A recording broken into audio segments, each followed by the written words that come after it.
enorme de judíos y habían pasado 2000 años. Pero hay una profecía bíblica que dice que la nación de Israel nacería en un día. Y esto lo encontramos en el libro de Joel, capítulo 3, verso 1. Y dice así: porque he aquí, en aquellos días y en aquel tiempo, haré volver la cautividad de Judá y de Jerusalén. Y el libro de Isaías 66:8 dice: ¿quién oyó semejante cosa? ¿Quién vio tal cosa? Concebirá la tierra en un día, nacerá una nación de una vez. Esto es una profecía que vimos cumplir ante nuestros ojos. El 14 de mayo de 1948, las Naciones Unidas declararon la nación de Israel como una nación constituida oficialmente. Ellos habían regresado en el 47, y en mayo 14 del 48 es declarada la nación de Israel como una nación. ¿Cuánto tiempo se había anunciado esta profecía? Por miles de años. Pero antes de la venida de Cristo tenía que volver Israel a nacer, porque sabemos que Dios no ha terminado su obra con Israel, y debido a esto no podía venir el tiempo del fin, no puede regresar el Mesías si Israel no estaba constituida como nación.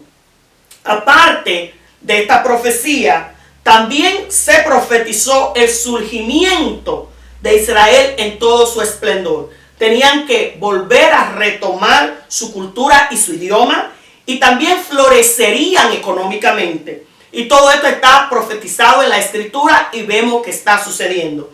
Vemos que la nación de Israel no es una nación grande, está rodeada de enemigos, está ubicada en una parte, diríamos, geográficamente no conveniente. Más sin embargo, actualmente en el Medio Oriente, Israel es una de las tierras más ricas. Es la mayor exportadora de productos agrícolas, a pesar de la escasez de agua que hay en esa área donde está Israel. ¿Por qué? Por esto está profetizado en las Escrituras y tenía que cumplirse antes del final de los tiempos, porque esto es profético, que Israel tenía que volver a surgir como nación en su esplendor. La próxima profecía que la Biblia dice que sucederá antes del fin del siglo, o antes de los últimos días, o antes de los tiempos finales, es que habría guerra.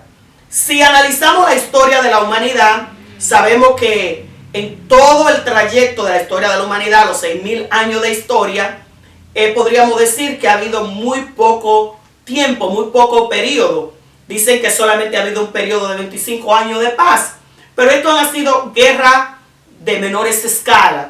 Más sin embargo, en el siglo XX fue cuando vimos por primera vez dos guerras mundiales. La Primera y Segunda Guerra Mundial se dieron en el siglo XX. Es decir, que aunque habían guerras menores, nunca se había visto la magnitud de lo que hemos visto en estos últimos siglos. También la Biblia dice que habrían terremotos. Siempre ha habido terremotos también en menores escalas, pero en los últimos 20 años ha habido más terremotos juntos que en lo que había habido en toda la historia anterior de la humanidad. ¿Qué nos indica esto? Pues que las profecías se están cumpliendo ante nuestros ojos, y que como iglesia el Señor quiere que no vivamos en oscuridad, que no vivamos en temor, que esto no nos atemorice, que cuando veamos el cumplimiento de esto, pues no es para que temblemos ni para que nos amedrentemos, sino para que nos preparemos para el encuentro con nuestro Señor. Dice que habría un esfuerzo mundial por buscar la paz. Esto se ha tratado en el Medio Oriente por años, pero no ha sucedido, porque proféticamente no sucederá nunca hasta que el reino del Mesías sea establecido. También la Biblia nos habla de una alianza que sucederá para preparar la plataforma para el último dictador, que será el anticristo, que sabemos que será el que operará durante el periodo de la gran tribulación. Y la Biblia no habla claramente en el libro de Ezequiel capítulo 11 verso 38, Daniel 11 y Ezequiel 38, no habla de cómo sucederían esta alianza. 5 naciones de Europa y 5 naciones del Medio Oriente que harán esta alianza y serán los que respaldarán para establecer este dictador que la Biblia lo llama el anticristo. La Biblia específicamente le da nombre a estas 2 naciones y anteriormente no se podía entender esta profecía porque las naciones habían cambiado de nombre, pero ahora podemos identificar cuáles son esos reinos. Dice que el reino del norte, Gomer, que es Rusia, y el reino del sur, o del oriente, que es Alemania. Entonces vemos claramente que ante nuestros ojos la palabra de Dios se está cumpliendo. Son naciones que han surgido y muchos preguntan, ¿dónde queda Estados Unidos en la profecía bíblica? ¿Por qué? Porque Estados Unidos hasta ahora ha sido la nación que protege a Israel. Algunos han tratado de relacionar ciertos eventos que han sucedido bíblicamente. Escuché anteriormente personas que decían que cuando la caída de la Torre Gemela, esto era un acto profético que estaba en la palabra, sacaban versos de contexto para aplicarlo, pero realmente, bíblicamente, no vemos de una manera, vamos a decir, dominante la nación de Estados Unidos en las últimas profecías bíblicas. Por lo que podríamos entender que posiblemente dejará de ser una de las potencias financieras de grande influencia. ¿Por qué? Porque la Biblia dice que no habría esperanza para Israel cuando estos reinos ataquen. Y mientras Estados Unidos es una potencia, Estados Unidos siempre ha defendido, ha estado a favor de la nación de Israel. Entonces, si no habrá quien defenda humanamente a Israel, pues podemos entender que es muy posible que la nación de Estados Unidos caiga como potencia mundial al final de estos últimos tiempos, para el final de la gran tribulación. Entonces, lo que la Biblia nos enseña, por último, y fue una de las cosas que Jesús habló primeramente a sus discípulos, de tener mucho cuidado de no ser engañado. ¿Por qué? Porque antes de la manifestación del anticristo, sabemos que ya el espíritu del anticristo está operando. No está manifiesto el anticristo, pero ya el espíritu del anticristo está siendo manifiesto. Y una de las cosas que a Satanás más le interesa es engañar. Por eso Jesús les advierte a sus discípulos y nos advierte a nosotros: mirad que nadie nos engañe. ¿Por qué? Porque una de las obras de Satanás es engañar a la humanidad. Y no solamente el blanco de Satanás no son aquellos que no conocen a Dios, sino nosotros que conocemos al Señor. Por eso nosotros tenemos que tener mucho cuidado con lo que sucederá al final de los tiempos en cuanto a lo que hemos creído y conocemos la palabra de Dios. ¿Por qué? La Biblia no habla que vendría un tiempo de apostasía, es decir, personas que negarían, personas que siendo cristianas, personas que habiendo predicado el evangelio, apostatarían de la fe. De repente dirían: yo no creo en Dios, ya yo no creo en el evangelio, ya yo no quiero ser cristiano, no quiero ser pastor, no quiero ser líder, porque apostatarían de la fe. Pero no solamente se encuentra este grupo de que serían engañados, sino que aún hay engaños más sutiles que se dan dentro de las mismas iglesias. Vamos a hablar de 3 engaños que están sucediendo en este tiempo, que nos indican a nosotros el tiempo profético que estamos viviendo. Está la iglesia mundana, iglesia que ha metido el mundo dentro de la iglesia, donde todo pecado es válido, donde no se habla de pecado, donde se prohíbe mencionar el infierno, donde no quieren escuchar mensajes de arrepentimiento, ni de llevar, ni de cargar la cruz, ni de sacrificio, sino que es un mensaje donde todo te va a ir bien, donde tú eres bendecido en todo, no importa cómo tú vivas, donde no hay una diferencia entre cristiano e inconverso, porque la conducta es igual. Estas son iglesias mundanas que han metido el mundo dentro de las iglesias. Que todo lo que se hace dentro de la iglesia no es de acuerdo a lo que la palabra, el mensaje bíblico que Dios ha establecido. Tenemos también la otra iglesia, que es la iglesia complaciente, que es la iglesia que quiere tener muchas personas. Y para esto hay que complacer pues lo que el mundo quiere oír. Nosotros sabemos cuál es el instinto carnal del hombre sin Dios.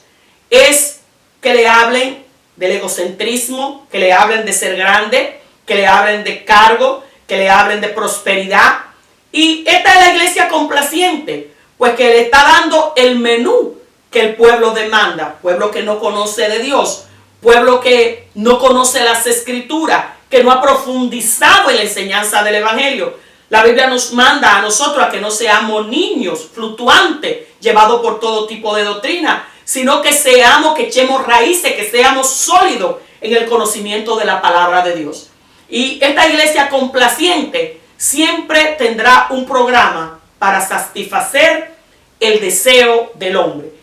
Y nosotros en nuestro tiempo estamos viviendo este tiempo donde hay mucha apostasía, donde hay una iglesia mundana y donde hay iglesia complaciente. Claro está, también está la iglesia verdadera, que es el remanente, que ha sido guardado de en medio de todo este engaño. Y es el deseo de Dios que tú, mi amado hermano, y tú, mi amado amigo, sea ese remanente que estudió y escuchó la palabra de Dios y vivió no para este mundo, sino que se preparó para el más allá. Porque el hombre es pasajero, sus días pasan, ninguno nos quedaremos en esta tierra para siempre, pero sí hay una eternidad que puede ser muy buena en los brazos de nuestro Señor. ¿Cuáles fueron las recomendaciones de Jesús a sus discípulos cuando vieran estas señales? Primero, es necesario que estas cosas acontezcan. Esto que está sucediendo en medio de la humanidad, sabemos que es doloroso, sabemos que muchas personas están sufriendo, sabemos que hay muchas personas que sus corazones están destrozados en este momento. Y como seres humanos nos duele ver el dolor de nuestros hermanos, de nuestros amigos. Pero el Señor lo profetizó que sucedería antes del final de los tiempos. Y que es necesario que estas cosas sucedan. Y nos dijo, no se turbe vuestro corazón. En este tiempo lo más fácil es turbarnos. Lo más fácil es sentirnos que no podemos. Hay personas ahora mismo que no tienen a Dios y están turbados de una manera tal que aún médicos se están quitando la vida debido a la turbación que hay en su corazón. Pero Jesús nos dice, no se turbe tu corazón, mi hijo. Creed en Dios, creed también en mí. En la casa de mi Padre mucha morada hay. El Señor fue a preparar un lugar. Él no dejó su novia aquí para siempre. Él sabía que en el mundo íbamos a tener aflicciones, pero Él nos dice, no se turben porque yo he vencido al mundo. ¿Qué necesitamos nosotros en medio de este tiempo para no turbarnos? Necesitamos la compañía de Dios. Necesitamos la presencia del Espíritu Santo. Necesitamos tener la paz de Dios que sobrepasa todo entendimiento. Él nos dijo, mi paz os dejo, mi paz os doy. No se la doy como el mundo la da. Nosotros tenemos una paz que no es de acuerdo a las circunstancias externas. Tenemos una paz que es garantizada por Él, porque Él vive en nosotros. Y donde Él vive y Él llena el corazón, pese a lo que esté sucediendo, aún en la hora de la muerte, habrá paz en nuestros corazones, porque sabemos hacia dónde vamos y sabemos que nuestro destino en su mano es seguro. Así que la exhortación de Dios para nosotros es que estamos viviendo los tiempos donde se está acercando el fin. Porque, y Él nos dijo, ciertamente vengo en breve. Y su novia debe de estar lista para decir, sí, ven Señor. Qué bueno que nuestros corazones anhelen esa reunión con nuestro amado y estar preparados para que cuando esa trompeta suene, podamos salir a recibir al esposo. Dios bendiga tu vida de una manera especial. Que si no conoces al Señor, esta palabra te puedan servir para entender que solamente con Cristo en el corazón hay seguridad y hay vida eterna. Dios te bendiga, Dios te guarde.